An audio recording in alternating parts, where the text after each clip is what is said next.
자, 제가 말씀드렸던 본문을 한번 읽도록 하겠습니다. 마태복음 7장을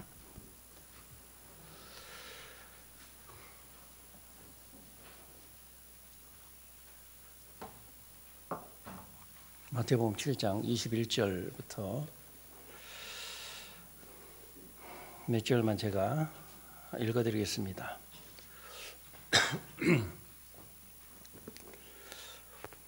나더러 주여 주여 하는 자마다 천국에 다 들어갈 것이 아니요 다만 하늘에 계신 내 아버지 뜻대로 행하는 자라야 들어가리라.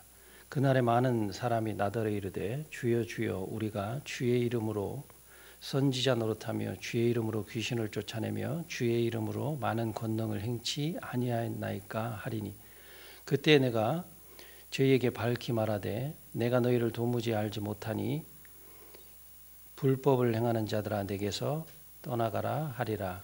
그러므로 누구든지 나의 이 말을 듣고 행하는 자는 그 집을 반석 위에 지은 지혜로운 사람 같으리니 비가 내리고 창수가 나고 바람이 불어 그 집에 부딪히되 무너지지 아니하나니 이는 주초를 반석 위에 놓은 연고요.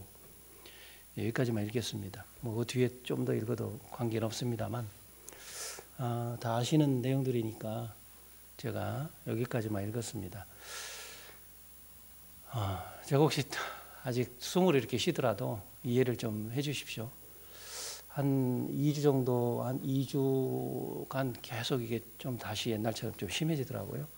그래서 호흡하는 게 좀 많이 좀 힘들고 막 그런 게 좀 있습니다. 그래서 저녁에 좀 잠자기 좀 많이 불편하고 이런 것들이 있어서 이렇게 얘기하다가 이게 숨이 차오르면 또 이렇게 한숨을 쉬어야 되니까 이해를 해주시면 고맙겠습니다. 그렇다고 제가 뭐 문제가 있고 이런 건 아닌 것 같아요. 하여튼 이거 어디 가서 알아봐도 이게 답이 안 나오는 거라서 어쩔 수 없이 제가 짐을 쥐고 갑니다. 그런 생각이 듭니다. 제가 그 마태복음 7장을 읽었습니다. 이것은 이제 우리가 그 전도 집회할 때나 이럴 때 이제 우리가 많이 사용을 하는 말씀이기도 합니다. 근데 제가 이 말씀을 이제 그 역설적으로 좀 함께 교제를 나누고 싶은 것이 있었어요. 그래서 역설적이라는 것은 주님이 왜 이렇게 말했는가 이런 것들이죠. 그럼 우리가 그거를 한번 반대로 한번 생각해 보면 알 수가 있겠죠. 예를 들어서 우리는 그 나를 부인한다 이렇게 얘기한다면 역설적으로 반대로 얘기하면 예수님을 시인한다 이렇게 표현할 수도 있는 것처럼 그런 생각이 좀 들어서 오늘 제목은 이제 생명 안에서 이렇게 제목을 제가 그냥 잡아봤습니다. 생명 안에서 뒤에 게 없어요. 생명 안에서 왜 뒤에 걸 왜 제가 제목을 안 잡았냐면 생각해 보시라고. 생명 안에서 모든 것을 할 수 있다. 그런데 이제 여기 구원받은 지 얼마 안 되신 분들은 생명 안에서 모든 것을 할 수 있다면 그게 뭐야? 이렇게 얘기할 수 있죠. 모르는 게 당연하죠. 어렵잖아요. 생명 안에서. 이 생명 안에서 이게 생명이라는 게 굉장히 어찌 보면 어려운 게 아닌데요. 그죠? 근데 그리스도 안에서 딱 접근하려고 하면 좀 상당히 좀 어렵죠. 여러분 뭘로 지금 사셔요? 생명으로 사세요? 대답을 안 하시네. 지금 여기 계신 분들 생명 없어요? 자, 이게 원래 대답을 못 하시는 게 당연해요. 왜냐하면 답은 제가 갖고 있기 때문에 그래요. 혹시 또 이게 틀리면 어떡하나 이런 생각도 있을 거고 또 약간 틀리면 좀 어리석어 보이기도 하고 이렇게 또 생각할까 봐 그러시는 거 다 아는데 그리스도를 떠나서 우리가 지금 뭘로 사는 거죠? 생명으로 산단 말이에요. 지금. 그죠? 근데 생명이 없으면 죽은 사람이잖아요. 여기도 여수 무슨 교회예요? 생명교회. 왜 여수 생명교회라고 썼어요? 살아있는 교회잖아요. 그죠? 저는 여기 교회가 아니니까 왜 여수 생명교회라고 썼는지 그 다른 어떤 의도나 이런 것들을 잘 모릅니다만 기본적으로 사람들이 생각할 때는 여수 생명교회 이렇게 생각하면 뭐가 생명이 있는 뭘까 도대체 이런 의문을 가질 수 있는 그런 부분도 있겠지만 생명 뭔가 살아있는 그런 곳이 아니겠는가 이런 생각을 해봅니다. 그래서 생명이 무엇일까? 생명 안에서 사는 게 뭘까? 이게 이제 문제잖아요. 우리가 말로 그리스도 안에서 사는데 생명 안에서 산다, 생명으로 산다, 뭐 이렇게 얘기를 하는데 과연 생명 안에서 사는 게 뭘까? 여러분 그 영적입니까? 아니면 육적입니까? 여러분요? 이 대답 잘해야 돼요, 그죠? 여기 여러분들이 계시잖아요. 이렇게 한 분 한 분 말씀을 못 드리겠지만, 여러분 영적인 사람이에요? 육적인 사람이에요? 그 뭐에 영적이죠? 그 주 안에서 영적인 게 어떤 거? 그 뭔가 이게 자, 답 다 맞아요. 근데 영적인 거 그러면 뭔가 이게 조금 이렇게 좋은 것처럼 보이죠, 그죠? 좋죠, 그래도 그죠? 영적인 게 좋아요, 육적인 게 좋아요. 근데 내가 영적인 사람입니까라고 물어보면 지금 대답하신 것처럼 영적인 사람입니다. 이렇게 대답할 수 있는 사람이 돼야 될 텐데. 근데 영적인 사람입니까라고 하면 영적인 게 뭔가 좋긴 한 것 같은데 그게 맞는 것 같긴 한데 내가 과연 영적인가? 근데 그 순간에 딱 보게 하는 게 있어요. 육신을 딱 보게 하죠. 육을 딱 보면은 내가 영적인 사람인 건 아닌 것 같기도 하고 뭐 이런 모습들이에요. 자, 이게 이제 여기서 이제 문제가 또 생길 수가 있죠. 자, 영적이냐 육적이냐. 자, 이렇게 나눠지는 것은 성경은 원치를 않아요. 제가 이렇게 말씀드리면 좀 이상할지 모르겠습니다만 성경은 나눠지는 것을 옳지 않아요. 우리는 육적인 부분도 있고 영적인 부분도 있어요, 그죠?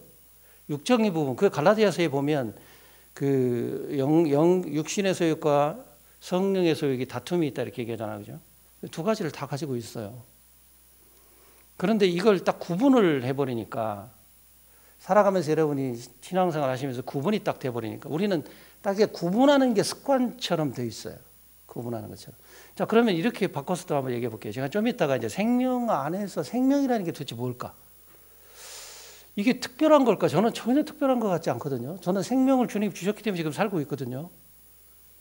생명을 주지 않으면 살고 있지 않아요. 근데 제가 생명을 주셨기 때문에 살고 있는데 누가 저에게 당신은 생명으로 살지 않는 사람이야 이렇게 얘기를 하면 이거 바보 아닙니까? 뭔가 문제가 있죠. 이 말에 모순이 있어요. 제가 주님이 주신 생명으로 지금 호흡하고 있고 그나마 이렇게 살고 있는데 너는 생명으로 사는 것 같지가 않아 라고 얘기하면 그 제가 뭘로 살아요 그러면요? 호흡 없이 그러면 저는 죽어야 되는 사람이잖아요.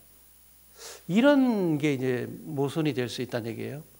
자, 그럼 이렇게 여쭤보면 여러분 지금 생명 안에 살고 있어요? 생명 안에 안 살고 있어요? 그리스도 안에서 한번 봅시다. 그리스도 안에서 여러분 생명으로 살아요? 지금 생명으로 안 살아요? 뭐 이렇게 얘기는 하긴 하는데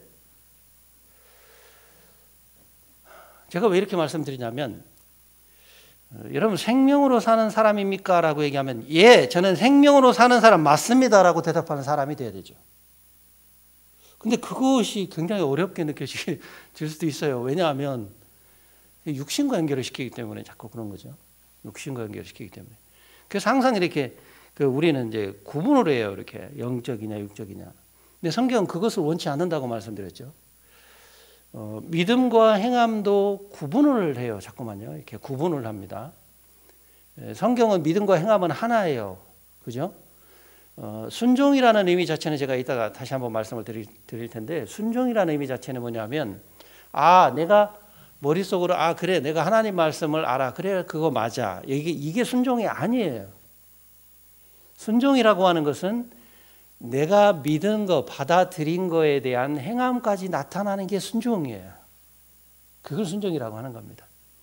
근데 사람들이 자꾸 이렇게 나눠 놓는 겁니다. 나눠 놓는 겁니다. 여러분 생명 안에서 만약에 내가 여러분이 생각하기에 생명 안에서 안 살았다. 지금 뭐 구원받은 지 얼마 안 되신 분들 생명 안에서 사는 게 뭐 살았냐 안 살았냐 지금 얘기하니까 저게 무슨 이야기냐 도대체 이렇게 생각할 수도 있습니다. 당연히 조금 이따 이제 말씀을 드리면 이해가 되실 건데 여러분 생명 안에서 사셨나요 안 사셨나요 이렇게 물어보면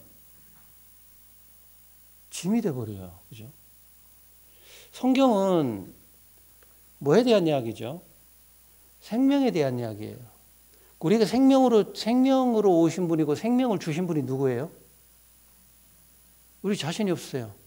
우리에게 생명을 주신 분이 누구예요? 예수님이에요. 여기 예수님 얘기란 말이에요. 예수님 얘기. 그 예수님이 우리를 구원하시고 살아가게 하는데 너 똑바로 살았냐 안 살았냐, 생명 안에 살았냐 안 살았냐 이걸 따지시고 기억해 두셨다가 너 안 살았으니까 너는 절단 났어. 이제 너는 끝났어.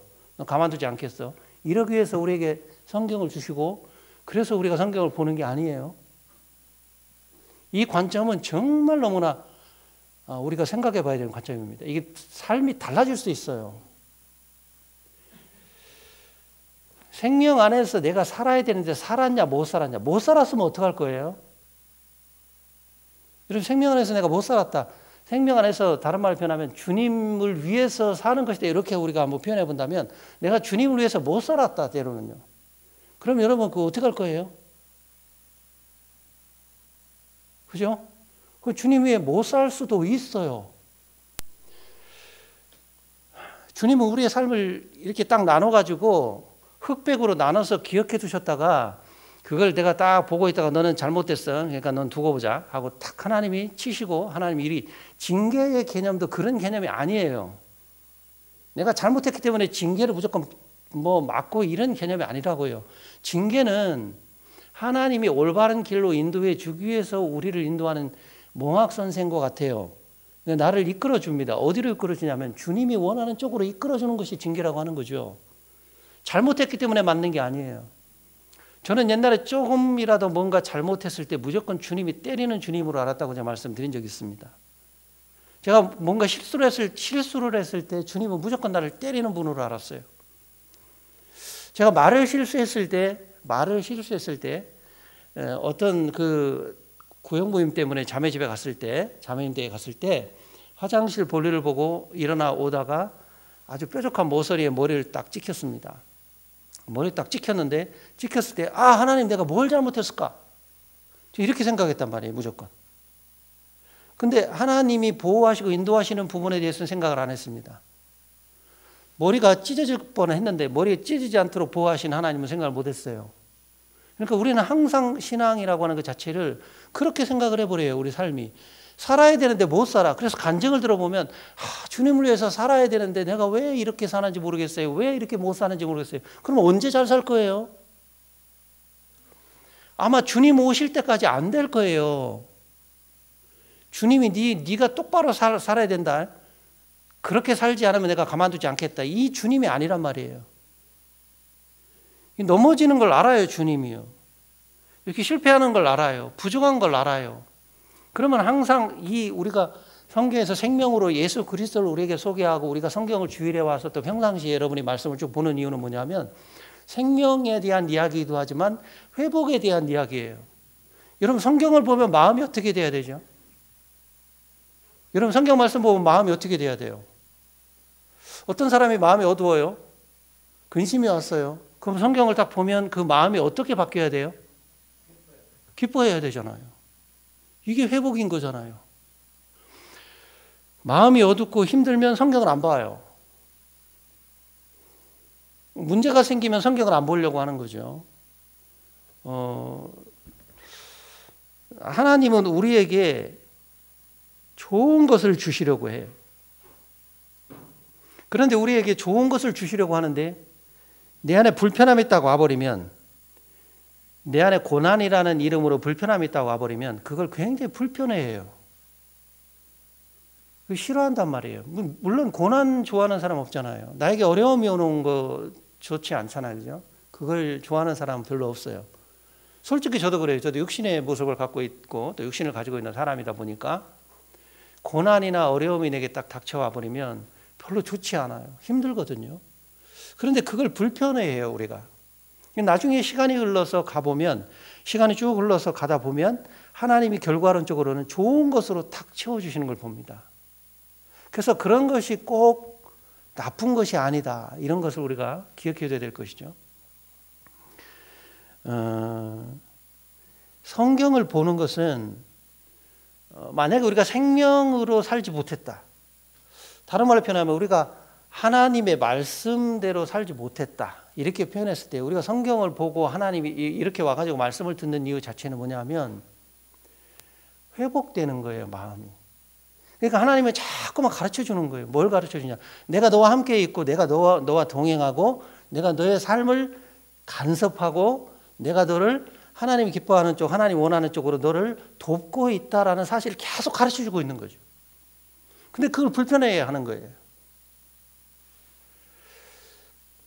이스라엘 백성들이 애굽에서 이렇게 나와서 고센 땅에서 나와서 광야 생활을 했어요. 그래서 광야 생활을 한 이스라엘 사람들은 고통 그 자체였죠. 너무 힘들었죠. 그렇게 힘들 때 그 이스라엘 사람들에게 나오는 것이 원망이에요. 불평과 원망입니다. 그러니까 바보 같은 사람들, 하나님 이렇게 확실히 믿으면 되는데 하나님이 계신데 왜 불평하고 원망해? 나 같으면 그렇게 안 할 것 같아. 이렇게 표현할 수 있겠지만 그게 우리의 모습이라는 것을 우리가 여러 번 듣지 않습니까?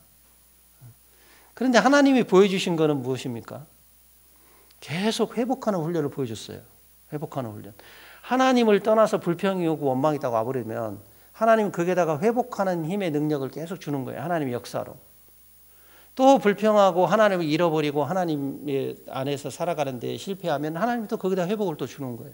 내가 있다는 것을 계속 가르쳐 주십니다. 고난받을 때 하나님이 안 보이는 것 같아도 하나님은 계속 거기에다가 하나님이 깨닫게 하고 알게 하는 거예요. 근데 그걸 뭘 통해서 여러분이 각자 처해 있는 환경을 통해서 하나님은 알게 해주고 싶은 거예요. 그래서 계속 교훈을 해주고 싶은 거예요. 하나님이. 그게 성경이고 하나님 우리에게 그렇게 말씀하고 있는 겁니다. 그래서 하나님은 우리의 위로자고 하나님은 우리의 동행하시는 분이고 나의 반석이시고 나의 피난처신 거예요. 하나님이 뭔가 대가를 바라는 게 아니에요. 우리는 잘못하면 우리의 생각으로 뭔가 대가를 치러야 된다 생각하는 그런 경우들도 보면 많이 있어요. 그러니까 이런 것들이에요. 내가 이렇게 잘 살아야 될 텐데, 내가 주님 안에서 이렇게 살아야 될 텐데 왜 이렇게 안 사라질까? 안 사라질 거예요. 그럼 여러분 생각해 보세요. 성경을 매일 잘 보시면 그 사람이 영적인 사람인가요? 기도를 잘 하시면 매일매일 새벽 기도도 하시고 이것저것 잘 하시고 잘 하시면 그게 영적인 사람일까요? 그게 생명 안에 사는 사람일까요? 이게 무엇을 딱 박아버려요. 이 딱 나누게 했던 그 장본인이 뭐냐면 세상의 철학에서 오는 것들이에요. 그래서 제가 여기에 여수에 왔을 때도 몇 번 말씀드렸던 게 뭐냐면 관점이라는 게 굉장히 중요한데 히브리인의 관점에서 보는 것이 얼마나 중요한가 하는 것입니다. 우리의 생각의 관점으로 보는 것과 히브리 생각의 관점으로 보는 것은 완전히 달라집니다. 성경 자체가요. 우리는 자칫 잘못하면요, 하나님을 내 틀 속에 집어넣고 하나님을 내 틀 속에 집어넣고 순종하려고 합니다. 그러니까 우리가 하나님의 틀 속에 들어가는 것이 아니라 하나님을 내 안에 딱 넣어놓고 내 틀 속에 넣어놓고 하나님을 믿으려고 하는 것이 은연중에 많을 수 있습니다. 그래서 세상의 철학을 통해서 온 것입니다. 그 철학이 어디냐면 바로 헬라 철학이죠. 헬라 철학의 대표적으로 사도 바울이 사도행전 17장에 보면 에비구레오와 스토이고라고 하는 부분이 나옵니다. 이들과 계속 논쟁을 많이 했죠. 그런데 에비구레오나 스토이고는 딱 반으로 나눠진 겁니다. 쾌락과 금욕입니다. 그러니까 우리의 신앙도 쾌락과 금욕으로 자꾸 나누려고 해요. 그 선이냐 악이냐 자꾸 이것만 구분하려고 하는 겁니다. 우리 안에는 악이 있고 선이 같이 있어요. 악이 없다고 얘기하면 거짓말입니다. 여러분 악이 있을까요 없을까요? 그게 근본적으로 우리의 원론적인 죄라고 하는 성품이죠. 이게 있어요. 여러분 이게 없어질까요? 안 없어질까요? 없어질 것 같아요? 안 없어질 것 같아요? 야, 이게 없어진다고 말씀하시는 분이 계시다면 다시 한번 생각해 봐야 될 것 같아요. 안 없어질 겁니다. 그런데 없어지는 순간이 있어요. 주님이 원하는 뜻을 따랐을 때 이게 없어지는 순간이에요. 그러니까 딱 구분해서 나누는 겁니다. 그래서 그런 것들이 우리나라뿐 아니라 세계 교육에 포함되어 있는 게 바로 헬라 철학의 밑바탕에 깔려 있는 것입니다. 그래서 우리 구분하죠. 열등생, 우등생이 있고, 너는 공부를 잘하는구나, 너는 공부를 못하는구나, 너는 공부를 잘하니까 성공했구나, 너는 공부를 못하니까 너는 실패자구나. 이런 것들이 우리 속에도, 우리나라 교육 속에도 너무 많이 들어있잖아요. 그죠? 공부 안 하면 실패자일까요? 저는 공부를 좀 했는데, 예를 들어서 뭐 우리 육신의 말씀드리기보다는 공부를 좀 제가 한다고 좀 했어요. 근데 공부 못하는 친구들이 있어요. 제 지질이 또 공부를 못했던 친구들이 있어요. 근데 그 친구들이 저보다 지금 더 잘 살더라고요. 야, 뭐 차도 벤츠 끌고 다니고요. 우리 친구 보니까. 육신의 눈으로 딱 쳐다보면, 물론 저는 그리스도의 사람입니다. 근데 육신의 눈으로 딱 쳐다보면, 저 부러워요. 부럽기도 해요. 어떻게 하면 너 그렇게 돈을 많이 벌었니? 이렇게 생각할 수도 있는 거잖아요. 돈이 나쁜 게 아니에요, 여러분. 우리 그리스도 안에서 우리가 제대로 정립을 하고 분명하게 확실하게 알아야 되는 것들입니다. 돈이 있어야 우리가 선교 사업도 하고, 돈이 있어야 우리가 복음도 전하고, 돈이 있어야 구제하는 활동도 하고 여러 가지 활동합니다. 옛날에 과거에 몇 년 전에 제가 그 부분에 대해서 한번 여기서 와서 말씀드린 것 같아요. 돈은요, 있느냐 없느냐, 네가 돈을 버냐 안 버냐 이게 문제가 아니라 돈을 어떻게 쓰느냐가 이게 중요한 거라고 말씀드렸잖아요. 하나님이 주신 그것을 어떻게 쓰느냐 하는 거죠. 그래서 우리나라 교육 자체도 그렇게 나눠져 있는 겁니다. 그래서 너는 잘했냐 못했냐. 그러니까 우리 신앙도 어떻게 되냐 하면 너는 잘했냐 못했냐, 너는 잘 사는데 너는 못 사는 것 같아. 이렇게 자꾸 우리 속에도 딱 구분이 되시는 거예요. 이게 구분이 딱 되어질 때 여러분 마음이 어떻던가요? 여러분 지금 잘 살고 계세요? 제가 지금까지 교제를 하면서 있죠. 잘 살고 계십니까? 정말 주님 안에 잘 살고 있어요? 라고 하니까 예, 아멘. 저는 너무 잘 살고 있어요. 라고 대답하는 분 별로 없더라고요. 왜 그렇게 이야기를 하시죠? 이게 나눠지니까 그래, 내 마음이. 살았냐 못 살았냐 하면서 내가 실수했는데, 내가 실패했는데, 내가 이렇게 게으르게 사는데 내가 이게 주님 안에서 정말 잘 사는 거냐? 이렇게 생각하는 것으로 딱 받아버리는 거죠. 하나님은 그게 아니라 실패하는 사람이 네가 실패했으니까 가만두지 않겠다는 얘기가 아니고요. 실패했으니까 나를 통해서 나를 발견하고 내가 너에게 가르쳐주는 대로 따라가면 네가 앞으로는 그렇게 살면 돼 라고 얘기하는 거예요. 그리고 주님 제가 이런 삶을 살았습니다. 제가 실패했습니다. 아이고 어떡하죠? 라고 얘기하는 게 아니라 주님 제가 실패했습니다. 도와주세요가 필요한 거죠. 이렇게 나누게 하는 거예요. 그래서 쾌락이라는 것 자체가 뭐예요? 사람 살아봐야 별거 없다. 자, 그들은 똑똑했던 것 같아요. 철학자들이 굉장히 똑똑하잖아, 그죠? 에피구레우라고 하는 사람들은 에피쿠로스 철학이잖아요. 그래서 헬라 철학의 대표적인 쾌락을 강조하는 철학이죠. 이게 변론이 됐죠, 바울 사도와. 그래서 사람은 별 볼 일 없어. 뭐 착한 척하고 살아봐야 저 별 볼 일 있냐? 나중에 인간은 저 위를 쳐다볼 수도 없어. 하늘을 저기와 비교할 수 없어. 하늘에 무엇인가 좋은 것이 있다는 건 알아요. 그래서 우리는 그것을 아는 사람들이 사실은요. 위에서 내려오는 것이 생명이고 위에서 내려오는 것. 그래서 골로새 3장에는 위의 것을 보라고 얘기하는 거죠. 위의 것이 뭔가 좋은 게 있다는 거죠. 불교도 마찬가지예요. 불교에서 고행하는 이유가 뭘까요? 왜 고행을 해요? 어디 가려고요? 어디 가보려고? 극락 간다고 하잖아요. 극락이 어떤 곳이에요? 저 위에가. 좋은 곳이에요. 극한 쾌락이 있는 곳, 극한 기쁨이 있는 곳, 극한 즐거움이 있는 곳이 극락입니다. 거기를 가려고 하는 거예요. 그래서 밑에서 딱 고행을 하고 있는 거예요. 근데 뭔가 위에는 좋은 것이 있다는 걸 알아요. 불교는요, 선 하나 딱 그으면 끝난다고 말씀드리고 싶습니다. 선 하나 딱 그으면 끝나요. 선 딱 하나 거으면 누가 제가 많은 분들을 이렇게 말씀 하나님 안 믿고 하는 분들을 제가 만나게 되면 혹시 불교 쪽에 계신 분 만나면 제가 꼭 그렇게 설명해 줍니다. 연습장에다가 종이에다가 선 하나 딱 그어놓습니다. 그냥. 불교는 뭡니까? 여기는 하늘이고 여기는 땅입니다. 땅에서 하늘로 가고 싶은 무언가가 있기 때문에 고행을 하는 거 아닙니까? 근데 고행을 하면 뭔가 자기가 깨끗하고 거룩해진 것처럼 말합니다. 성경에서 잘못 오해하면 뭔가 우리가 고행을 해야만 되는 것으로 생각합니다. 그럴 필요 없어요. 왜 고행을 합니까? 그래서 그렇게 나누죠. 나눠서 어차피 인간은 뭐 이 땅에 있는 인간은 구제할 방법이 없어. 그러니까 하늘로 갈 수 없는 그런 상태니까 인간은 별 볼 일 없어. 저 사람이 아무리 이쁘게 아무리 멋있게 꾸미는 그런 남녀가 있다 할지라도 별 볼 일 없어, 인간이라는 자체는. 그렇기 때문에 이 세상 사는 동안 그냥 쾌락으로 즐기며 살자. 이게 쾌락주의예요. 금욕은 뭡니까 또? 야, 철저하게 쾌락을 배제해 버리죠. 철저하게 쾌락을 배제합니다. 우리가 자연을 이렇게 바라보고 우리가 주님 안에서 자연을 바라보고 이 쾌락 아니에요, 이거요. 주님 보는 겁니다. 실제로 이 세상 과학이 연구를 해본 결과가 뭐냐면 아이들을 시험을 했어요. 두 집단을요.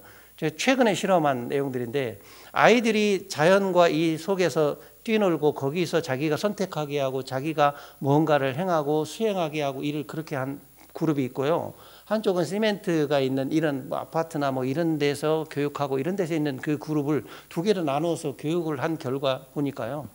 자연 쪽에서 이렇게 생활한 그런 아이들이 창의성이 높아지고요. 마음의 여유도 있고 자기 자신을 통제할 수 있는 능력도 생기고요. 이게 실험 결과적으로 나왔습니다.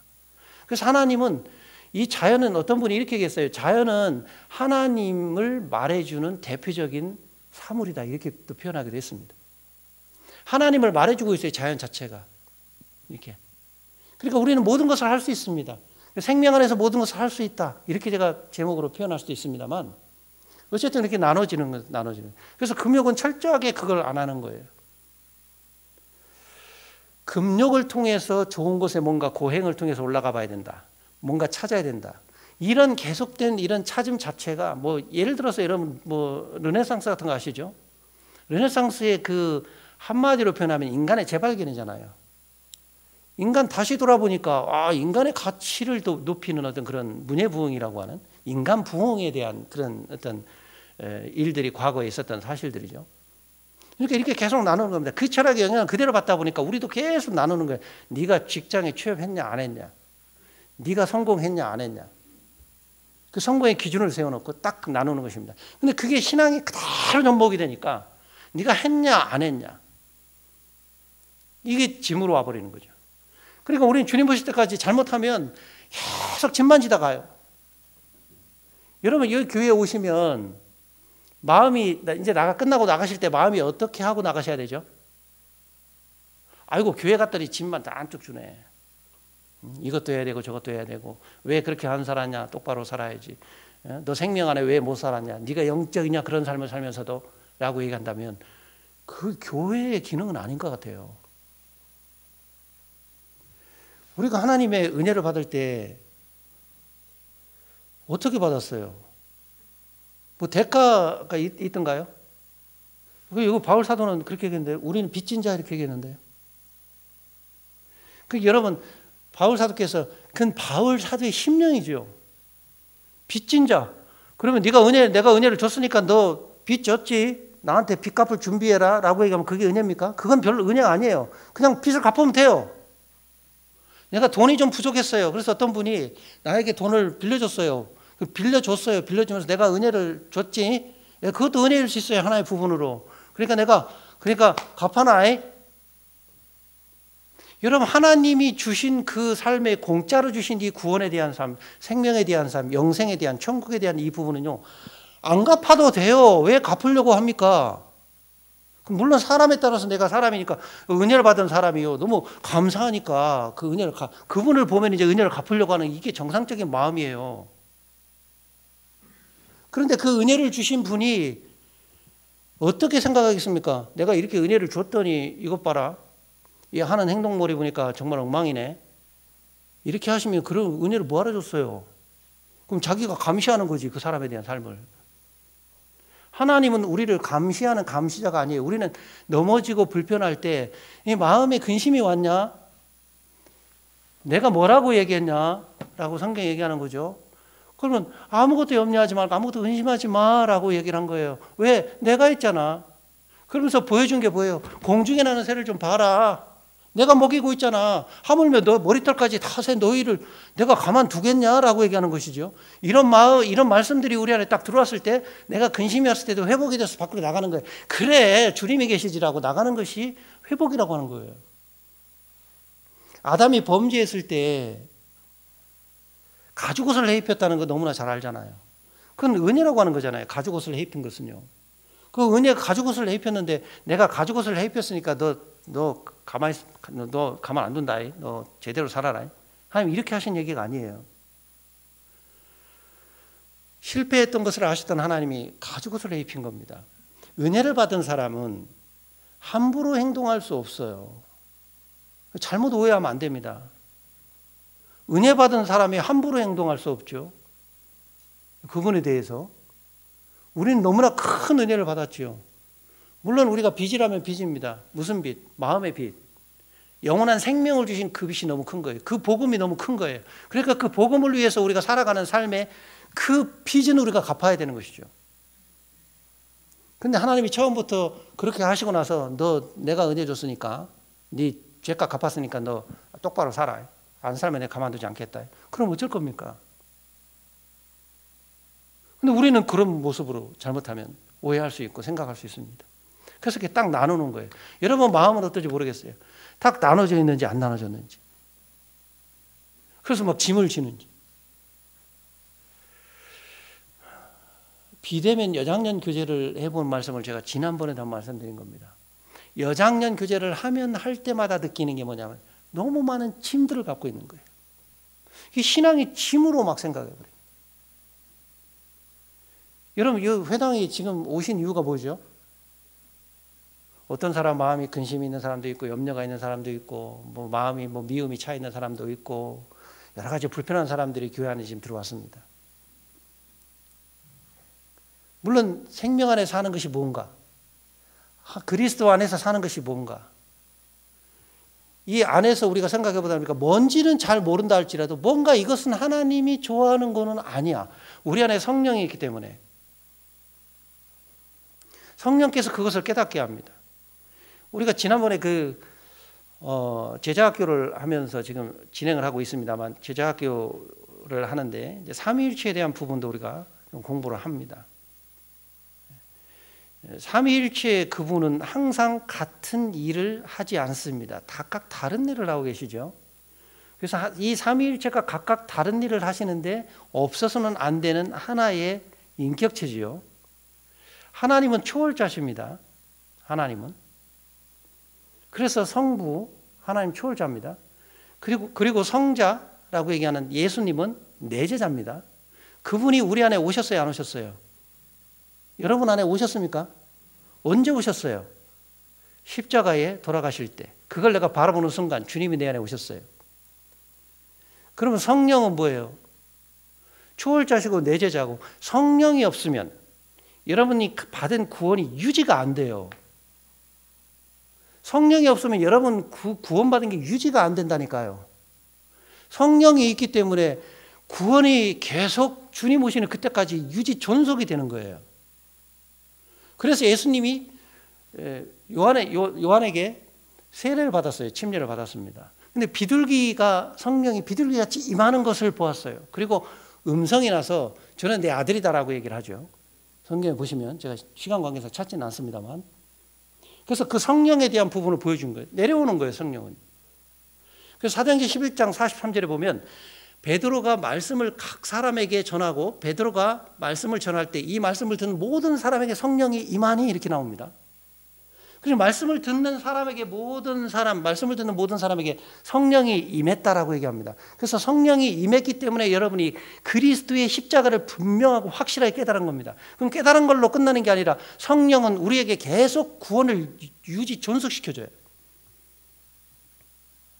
그 성령은 그것을 보게 하는 거예요. 예수 그리스도를 계속 존속시켜주는 게 무엇이냐면 말씀으로 계속 깨닫게 하는 거예요. 우리 양심 안에 깨닫게 해줍니다. 그래서 그 성령께서 성령은 깨끗하신 분이죠. 죄가 없으신 분이다라고 말씀하기 때문에. 그래서 내가 하나님이 생명 안에 살았냐 못 살았냐를 떠나서 저는 구원받은 지 얼마 안 됐을 때 그게 무슨 말인지 전혀 몰랐어요. 그런데 내 안에서 움직이는 것이 있었어요. 그게 뭐냐면 뭔가가 내 안에서 움직였어요. 제가 담배를 기가 막히게 좋아했던 사람인데 담배 뭐 하루에 한 두 갑 정도 피웠는데요. 그건 아무것도 아니라고 하잖아요. 아시는 분 다 아시잖아요. 담배는 싱겁고요. 담배 다 피면 그 필터에 노란 찌꺼기 껴있는 그 필터 그 종이를 싹 까가지고 필터를 입에 넣고 씹기 시작합니다. 씹으면 침하고 섞여서 니코틴 내기요. 그게 얼마나 맛있는 줄 아세요? 맛을 안 본 사람은 몰라요, 그거를요. 그 맛 진짜 기가 막혀요. 여기 싹 넘어가면요. 속에서 뭔가 쫙 하면서 전율이 올라오면서 단맛이 쫙 올라와요. 경험 안 해보셨죠? 이거 나만 경험한 거예요. 여러분 경험하지 마세요, 이건요. 지금도 기관지가 완전히 담배 피는 기관지예요, 제가. 그래서 이게 쫙 올라요. 담배를 그렇게 좋아해요. 막 피워. 그래갖고 볼이요. 요 볼이 살이 빠져갖고 쏙 해골같이 이렇게 쏙. 그러니까 제가 대학교 다닐 때 사진을 딱 보면, 대학교 4학년 정도 때 사진을 보면, 군대 가기 전인데요. 쏙 여기가 혀가, 요 볼때기가 쏙 들어가갖고 해골이 따로 없어요. 머리는 막 장발에다가 막 쏙 들어가니까 보기도 싫고 사람이. 그런데다가 운동장 뛰려니까 막 반바퀴 뛰는데 막 입에서 뭐 넘어오죠. 막 끄끄거리죠. 막 못 사는 겁니다. 이런 경험. 근데 이 좋아하는 담배를 네가 영적으로 살았냐 못 살았냐 이걸 전혀 모르는 때인데 뭔가 내 속에서 움직이게 했단 말이에요. 왜 하나님 기뻐하지 않는데? 이게 도대체 뭘까? 내 안에서 움직이는 게 뭘까? 그전에는 그런 게 없었어요. 그래서 끊어버렸어요. 술은 제가 워낙 좋아하지 않았어요. 제가 술 2잔만 먹으면 온 세상 다 짊어지고 다녔어요. 술 2잔만 먹으면 얼굴이 빨개져가지고 같이 친구들하고 같이 다니면 혼자 맨날 저렇게 술만 먹고 다닌다고 제가 그렇게 들을 정도로 얼굴이 빨개지니까. 그런 술은 뭐 제가 염려하지 않았어요. 안 먹으면 그만이니까. 그건 별로 좋아하지 않는 것들이니까. 자, 보세요. 우리가 좋아하지 않는 것들은 여러분 별로 잘 안 합니다. 잘 갈 수 있어요. 신앙도 마찬가지예요. 내가 좋아하지 않는 거는 별로 그건 어떤 친구가 게임을 잘합니다. 게임을 요즘 청년들 게임 너무 많이 하죠. 제가 너무 다 알고 있죠. 청년들 게임 앉으면 게임을 우라통이 터져요. 그냥 그거 쳐다보면 그죠?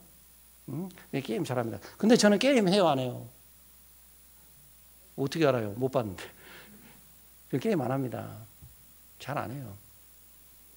솔직하게 말씀드릴게요. 말씀 때문에 안 하는 건 아니에요. 제가 싫어하기 때문에 그냥 안 해요. 그럼 이건 하나님 기뻐하는 거잖아요. 우리 마음이 무엇이냐. 그래서 그 삼위일체 하나님이 있어야 된다는 얘기예요. 성령께서 이렇게 오시게 한단 말이에요. 그게 깨닫게 하고 알게 하는 거예요.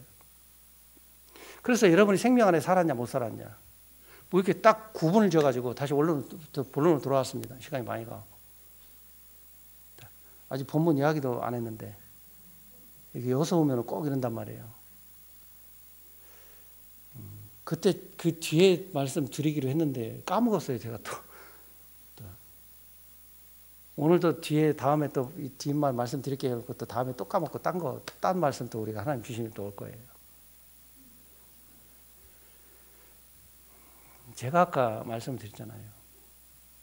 무언가가 생명으로 살았냐 안 살았냐.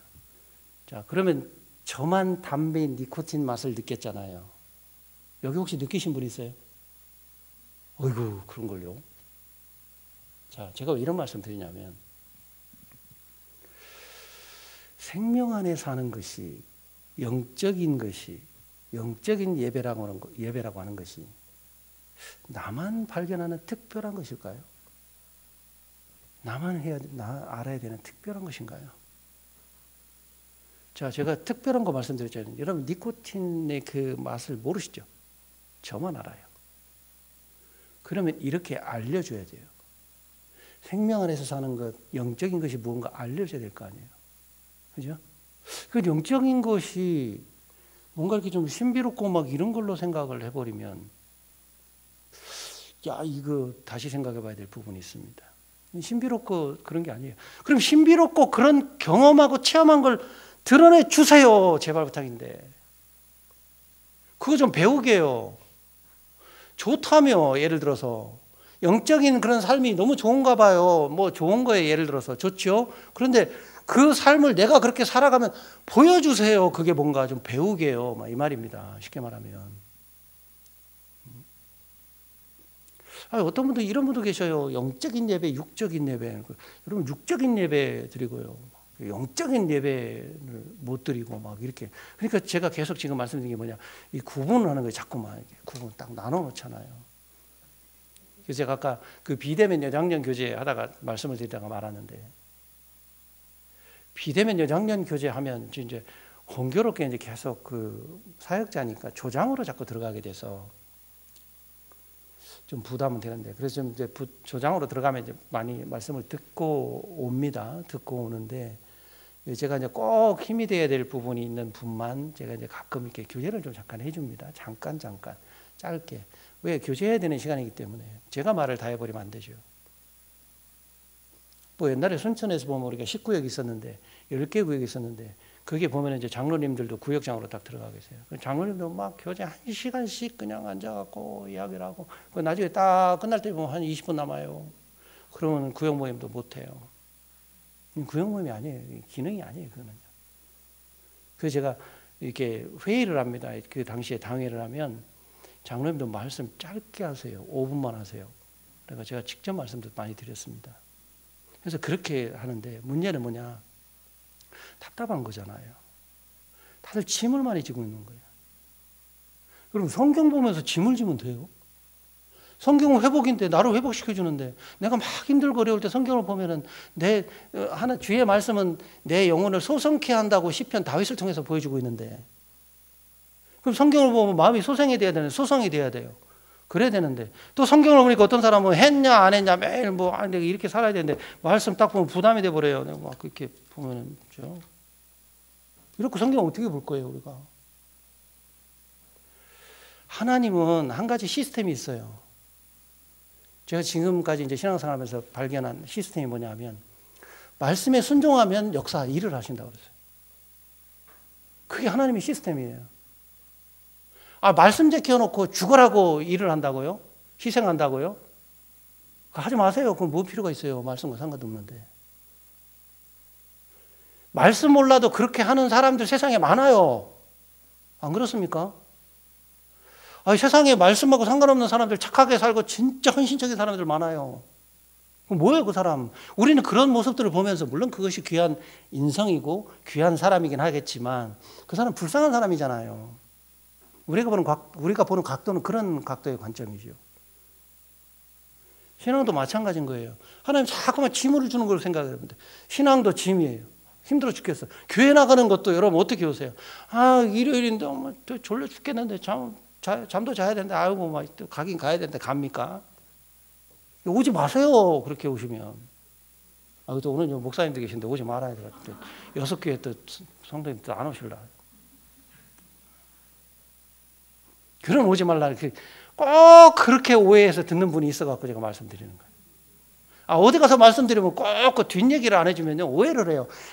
캐지나 칭칭 하네. 교회 안 나와도 된다더라. 라고 얘기했어요. 실제 그런 사람이 있어요. 제가 순천에서도 말씀을 쭉 드렸더니요, 아싸, 교회 빠져도 되는구나. 이렇게 생각을 하는 거예요. 여러분, 교회 빠질 수 있죠.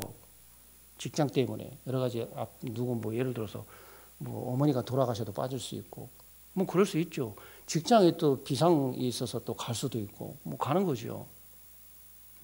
빠질 수 있어요. 근데 그런 거 말고 교회에 오는 관점이 다르기 때문에 그런 모습들이 되는 거죠. 교회에 오려면 막 힘든 거예요. 교회 가면 재미도 없고요. 막 보면 앞에서 멀쩡한 양반이 얘기하는데 뭔 얘기인데 그 얘기, 저 얘기, 뭔 얘기도 모르겠고, 가봐야. 이게 교회 오는 목적이 뭐예요? 아무것도 없어요. 그런 마음으로 여기에 오는 그 마음은 그 신앙 자체도 아니에요. 그분들은 어느 조건만 딱 되면 그냥 떠나버릴 사람들이에요. 제가 오늘 그 부분도 좀 말씀을 드리고 싶은데, 나더러 주여 주여 하는 자마다 천국에 다 들어갈 것이 아니요 다만 하늘에 계신 내 아버지의 뜻대로 행하는 자라에 들어가라, 이렇게 얘기했어요. 지금 이 얘기가 무슨 얘기냐면요, 성경은 처음부터 끝까지 생명에 대한 이야기고, 이 이야기도 생명에 대한 이야기예요. 5장, 6장, 7장 계속 산상수훈에 대한 이야기를 하고 있어요. 여러분 정말 오해하시면 안 돼요. 산상수훈이 팔복을 주시면서 네 마음이 애통하는 자는, 그러니까 우리 맨날 그리스도 안에서 좀 마음이 좀 애통해야 하나님 기뻐하고, 말도 안 되는 소리 하지 마세요. 그런 이야기가 아니에요. 생명에 대한 이야기를 하고 있는 거예요. 생명에 대한 이야기. 죄인이 어떻게 하면 죄를 해결하고 구원받느냐 하는 이야기가 성경이에요. 그 결과가 뭐냐? 생명을 주는 거란 말이에요. 영생을 준다, 그 말이에요. 그런데 천국에 아무나 못 간대. 물어보잖아요, 지금 바리새인과 사두개인들이. 야, 나더러 주여 주여 하는 자마다 천국에 다 못 가.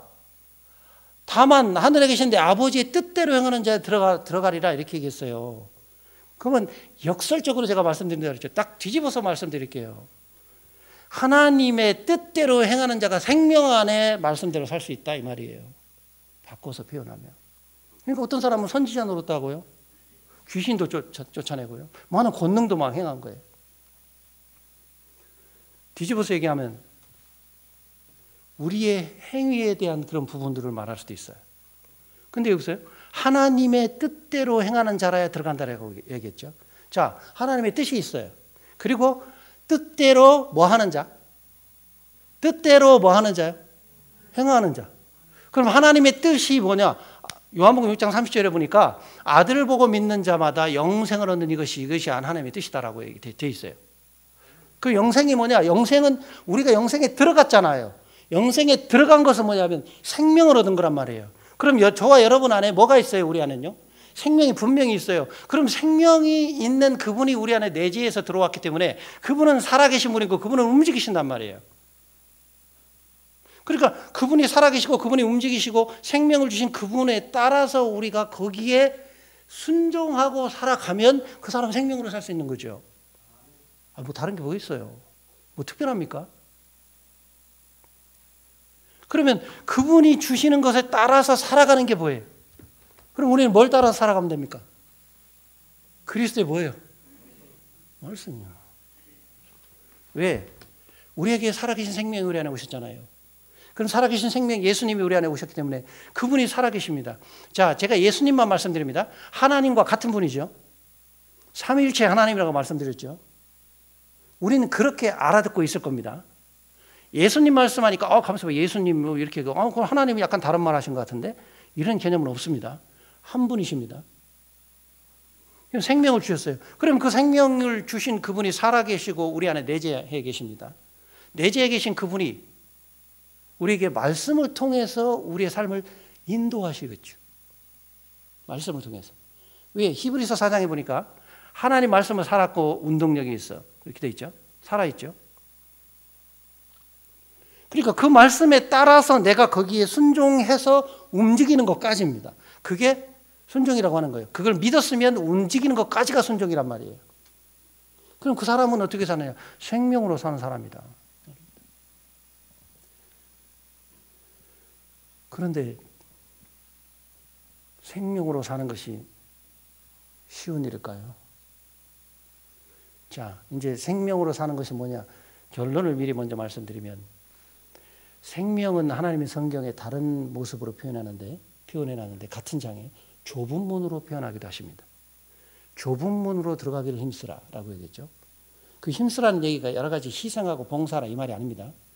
순종해라 그 말인데요. 순종이 쉽지 않아요. 순종이. 자, 하나님의 뜻이 있죠. 그 다음에 뜻대로 행하는 자 이렇게 돼 있어요. 하나님의 뜻은 말씀이에요. 그러면 이게 행하는 겁니다. 이걸 딱 분리시키지 말라고 말씀드렸습니다. 이걸 딱 분리시키면 못 들어가요. 생명에. 이걸 딱 분리시키면 우리가 생명으로 살 수 없어요. 그래서 어떤 사람은 말씀을 잘 알아요. 너무나 잘합니다. 너무나 유창합니다. 너무나 기가 막히게 암송까지 잘하고. 근데 그 사람의 삶은 없어요. 왜? 분리가 됐기 때문에 그런 거예요. 분리가.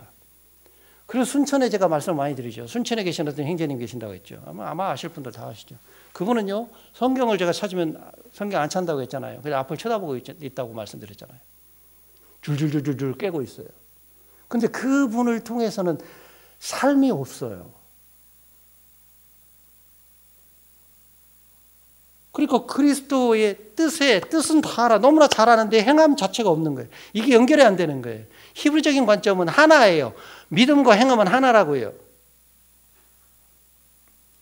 내가 근심이 올 때 하나님을 믿으니 네가 기뻐하라. 기뻐하라. 내가 다시 말하노니 기뻐하라. 바울 사도가 우리에게 했던 말이죠.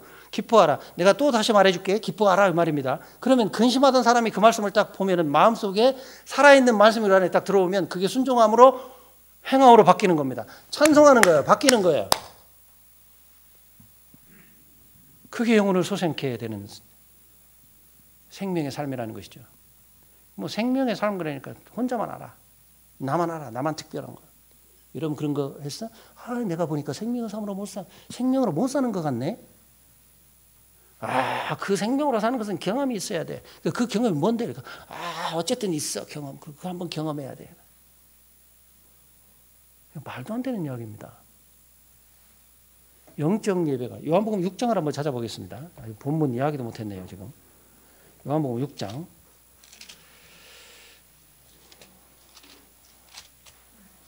요한복음 6장 63절입니다.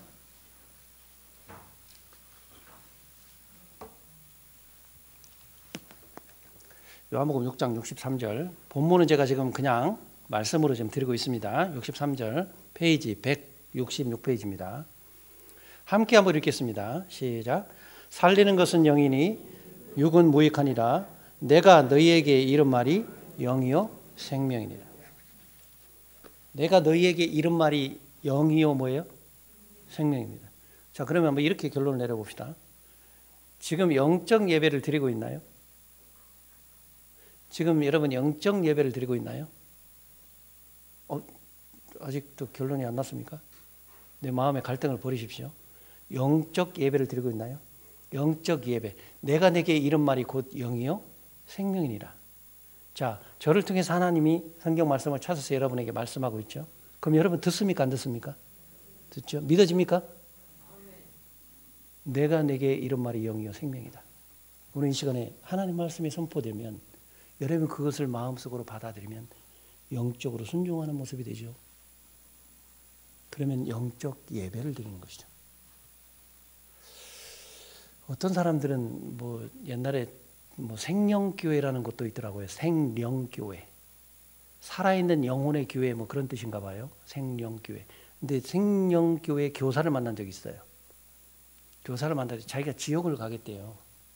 지옥 가서 저 사람들을 가서 구원하겠다고 얘기합니다. 야, 이 친구는 성경을 도대체 어떻게 알고 있는 거지? 이해할 수 없죠. 그래서 자기들만의 특별한 것은 뭔가 깨닫고 있다는 겁니다. 당신은 모릅니다라고 얘기합니다. 저 그런 얘기 많이 들어요. 모른다는 얘기 많이 들어요.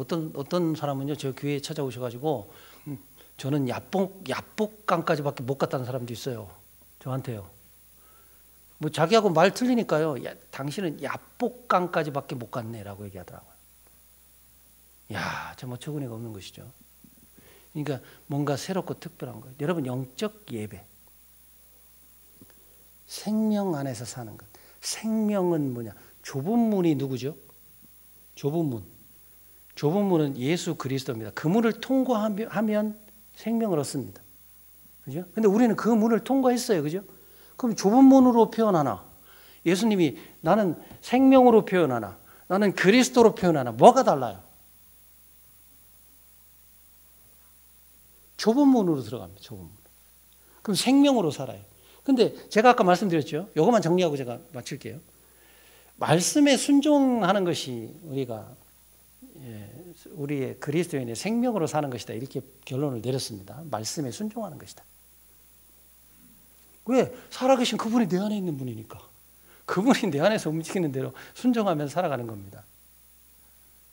그러면 그게 감사하고 기뻐하고 주님을 찬양할 수 있는 그 삶이 되겠죠. 내 안에 있는 그분의 음성을 잘 들으면 그런 여러 가지 모습으로 여호와의 음성을 들으라, 하나님 내 양심 가운데 세미한 음성 가운데 들릴 거다, 이런 얘기는 이제 접어두고 그분이 말씀하신 대로 살아가면 생명으로 우리가 사는 것이다라고 말하는 것이죠. 생명으로. 그런데 생명으로 살아야 되는 것이 마땅한데요. 여기서부터 이제 짐이 돼버리면 안 된다는 얘기입니다. 아이고, 생명으로 살아야 되는데 왜 이렇게 잘 안 되지? 안 되는 걸 주님이 안다는 얘기예요. 그래서 뭐냐? 생명으로 살아야 되는데, 주님의 말씀을 쫓아 살아야 되는데 왜 안 되지? 아이고, 하나님, 내가 왜 이 모양이죠? 그게 마귀가 속이는 거예요. 못 살게 만들어요. 순종 못하게 만드는 게. 요즘 마귀가요, 성경은 이제 찾지 않을게요. 그 좁은 문에 대한 이야기를 하면서 힘쓰라라고 얘기하면 그 뒤에 뭐라고 나오냐면요, 힘써도 들어가지 못한다는 내용이 나와요. 네가 힘써서 애써서 해도 못 들어가라는 얘기가 나옵니다. 자, 그럼 죽으라고 막 희생해도 안 된다는 얘기, 이런 개념이 아니라 네가 말씀에 순종하지 못하면 못 들어가다 이 말이에요. 어떤 것이 있다 할지라도 네가 거기에 순종하지 못하면 못 들어가. 이걸 얘기하는 건데요. 근데 그 뒤에 뭐라고 나오냐면요. 왜 못 들어가려고 하는데도 왜 못 들어가느냐 하면 속이는 자가 있어요. 속이는 자가. 신앙생활요, 말씀요, 별거 아니야. 별거 아니야. 우리가 그리스도의 말씀을 쫓아 순종해서 살아가야 되는데, 그거 별거 아니야. 그냥 기도 열심히 하고, 이거 성경 열심히 봐. 그리고 교제 빠지지 말고 잘 참석하고, 그리고 봉사도 좀 잘하고, 막 할 때, 가만히 있지 말고, 그게 그리스도의 사람이야? 그리스도의 사람이면 그렇게 하면 안 되지. 살아야지. 와서 좀 와야지. 마귀는 그렇게 만들어버리는 거예요. 그것만 하면 되는 걸로 알아요. 기도만 하면 돼요. 내 신앙은 뭐 별거 있어? 기도만 하면 되지. 뭐 별거 있어? 말씀 내가 잘 보고 있는데, 교제 안 빠지고 있는데, 이렇게만 살게 만들어버리는 거예요. 근데요, 요즘 마귀가, 제가 이렇게 좀 표현하고 싶습니다. 요즘 마귀가 작전을 바꿨어요. 근데 그게 성경에 있는 것입니다. 바꿨다기보다는 마귀가 그런 모습으로 우리를 속이는구나라는 사실을 좀 제가 약간 좀 발견했어요. 뭐냐면, 야, 그리스도인 너 하나님 믿지? 믿어. 불순종해 이 말이 아니에요. 너 불순종해야 돼. 하나님 믿지 마라고 계속 방해를 했는데 요즘 어떻게 되냐면요. 믿어. 어우 잘하네. 잘 믿어. 그래 믿어야지. 믿는데 순종해 이 말이에요. 마귀가요. 순종해. 아이고 잘하네. 아이고 순종도 잘하네. 잘해. 그런데 하나. 말씀만 바꿔. 말씀만 좀 빼라고 얘기하는 겁니다. 말씀 빼. 실제로 사단 마귀가 아담과 하와를 깨어낼 때요. 말씀을 빼버렸어요. 하나님이 아담과 하와에게 모든 각종 나무의 실과를 먹으라고 했죠. 각종 나무의 실과를 먹으라고 했죠. 이렇게 나옵니다. 성경에. 각종 나무의 실과는 네가 임의로 먹되 이렇게 나옵니다. 그런데 사단 마귀가 딱 와가지고 모든 나무의 실과를 먹지 말라 했냐? 라고 바꿨습니다. 하나님은 임의로 다 먹되 다 먹어도 좋아. 그런데 딱 몇 개만 먹지 마. 하나, 그게 뭐예요? 선악과만 먹지 마라고 얘기한 거예요. 근데 이 마귀가요, 딱 들어와가지고 말을 싹 바꿨어요. 그래서 선악과만 먹지 말라 했는데 모든 나무의 실과를 먹지 말라 했냐? 이렇게 싹 바꿔버린 거니까 홀딱 속아버렸어요. 여러분, 이 순종이라는 것 자체가요, 순종은 두 가지가 있더라고요. 순종이 보니까 하나는 하나님의 뜻대로 순종하는 그런 순종이 하나 있고요. 하나님은 또 하나는 자신의 뜻에 맞는 순종이 있어요. 자신의 뜻에 맞는 순종을 하게 되면 하나님하고 전혀 상관이 없겠죠. 그래서 기분과 감정을 이용해서 그렇게 만들어버려요. 그리스도의 말씀을 순종하지 못하도록 만들어버립니다. 그 감정을 이용해서 말이죠. 감정을 이용해서. 하나님 말씀에 순종하지 못하도록 만드는 겁니다. 이 사람에게는요, 여러분 데살로니가전서에 보면 영과 혼과 몸이 있어요. 그죠? 영과 혼과 몸입니다. 이 혼적인 것이 감정이고 지식 이런 것들입니다. 이 감정을 이용해요. 마귀가. 근데 이 감정 안에는요, 의식이 있고 잠재의식이라는 게 있잖아요. 우리가 이제 그 학문적으로 좀 얘기를 하면. 의식은 뭐냐면, 의식은 우리가 실제로 살아가면서 이렇게 느끼는 것, 영과 함께 이렇게 느끼는 것들입니다. 실제로 보고 막 느끼는 게 의식하는 거죠. 그래서 남이 나에게 어떻게 할까라고 이렇게 의식하는 게 실제의 삶이고, 그 잠재의식이라고 하는 것은 내 속에 깊은 곳에 들어있는 죄성이에요. 근데 이 의식은 있죠. 내가 그래도 의식은 뭘 주느냐? 좋은 걸 줘요. 자꾸만. 좋은 걸 주려고 하는 겁니다. 의식은. 그래도 내가 하나님의 사람인데, 그래도 내가 그리스도인인데, 그래도 내가 이렇게 살아야지라고 의식은 자꾸 그런 걸 주는 겁니다. 근데 내 속에 있는 그 속에 깊은 곳에 잠재의식이 있는 그 죄성이 감정을 딱 유발해 일으켜가지고 어렵게 만들고 불편하게 만들고 심지어는 그 감정을 그것을 일으켜가지고요. 안 좋은 걸 자꾸. 여러분 이런 생각 해본 적 있습니까? 그게 딱 로마서 7장인데요. 아, 주님을 위해서 살아야 되는데 왜 자꾸 왜 이게 안 되지? 라고 하는 것들이 있어요. 그런 일이 있을까요? 없을까요? 혹시요? 있을까요? 아, 왜 주님을 위해서 사는데 자기 기준을 세워놓고 뭐 이렇게 이거 잘하고 하니까 아, 나는 뭐 주님 위해서 잘 살아 라고 하는 그런 거 말고요. 주님은 어떻게 살았냐 못 살았냐를 따지지 않아요. 내게 주어진 하나님이 나와 실제 삶 속에서 간섭하시고 살아가는 그런 삶 속에서요. 간섭하시고 했을 때 주님에게 순종했느냐 하는 것입니다. 순종해서 행했느냐 안 했냐. 이런 부분들이 더 중요합니다.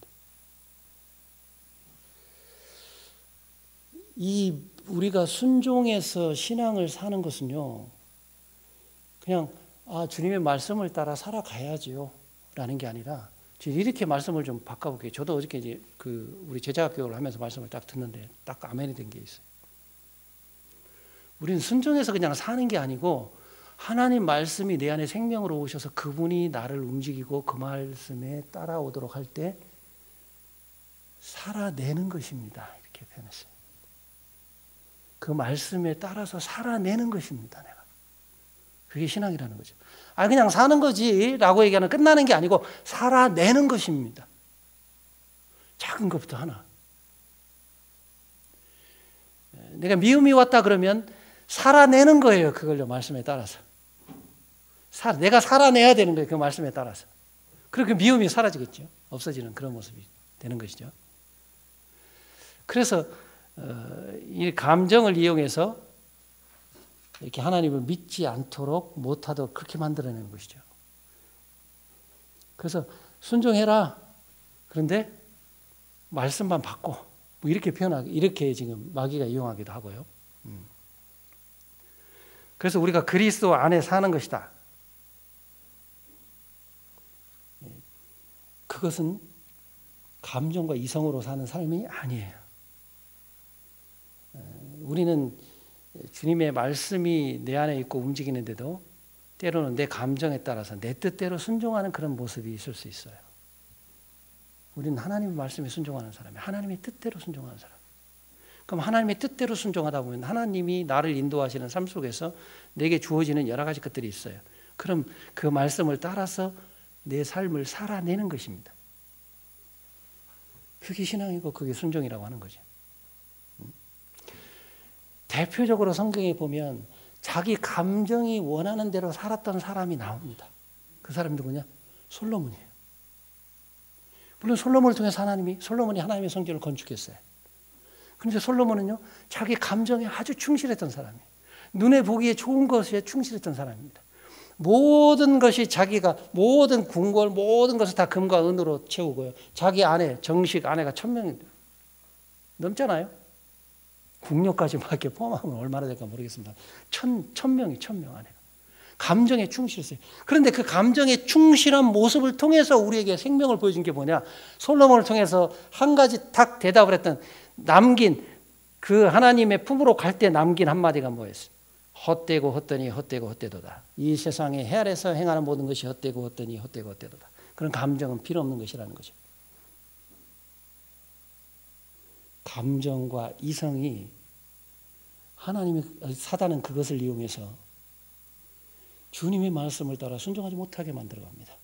그래서 좁은 문으로 들어가지 못하는 사람들도 있고 우리가 역으로 반대로 얘기하면 생명으로 그리스도 안에서 말씀을 따라 살아가는 삶이 되어야 되는데 그것을 못하게 만드는 거예요. 방해하는 자가 있다는 말입니다. 방해하는 자가.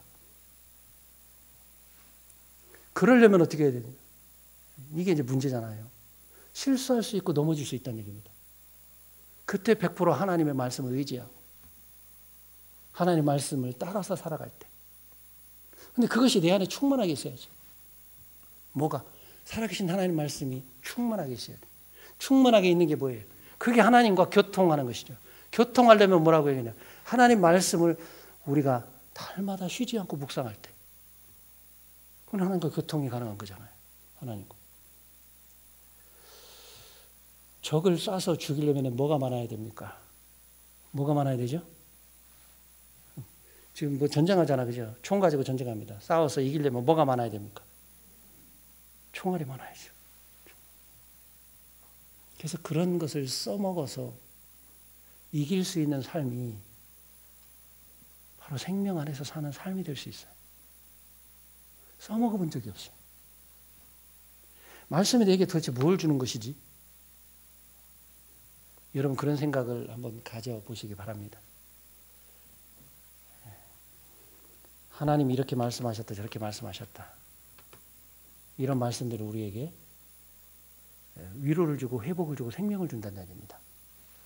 내가 뭔가 특별한 걸 알아서 내가 이것은 특별한 걸 내가 알았으니까 여러분 이거 압니까?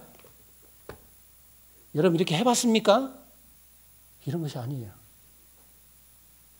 작게는 각자 개인이 크게는 이 몸된 교회가 하나님과 교통이 가능한 거죠. 그래서 하나님과 교통이 온전하게 이루어지고 말씀이 충만하게 그 안에 들어있는 사람은요. 그 하나님이 원치 않고 사단 마귀가 나를 그렇게 방해할 때 감정과 이성을 가지고 방해할 때 그것을 쏴서 물리쳐버리는 거예요. 그래서 그게 교통이 딱 되면 그렇게 살아갈 때 성도와 성도가 만났을 때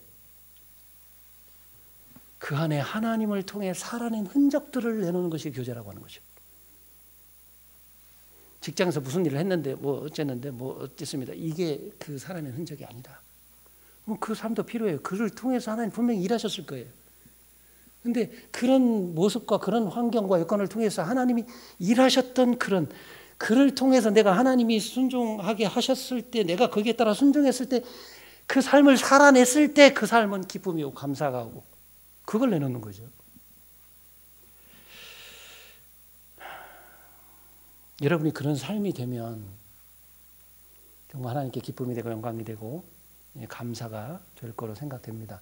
그래서 성경과 하나님의 이 성경을 통해 우리에게 주신 하나님의 말씀은 짐이 아니고 하나님이 나를 날마다 위로하시고 때로는 나를 일으켜 다시 세워주시고 나와 함께 하시는 하나님으로 내 안에 성령을 통해서 알게 하고 깨닫게 하셔서 주님이 함께 가기를 원하시는 그런 뜻이 있다는 사실을 기억하시고 날마다 하나님 말씀 안에 기쁨과 감사로 살아가는 여러분의 삶이 됐으면 좋겠습니다. 기도하겠습니다.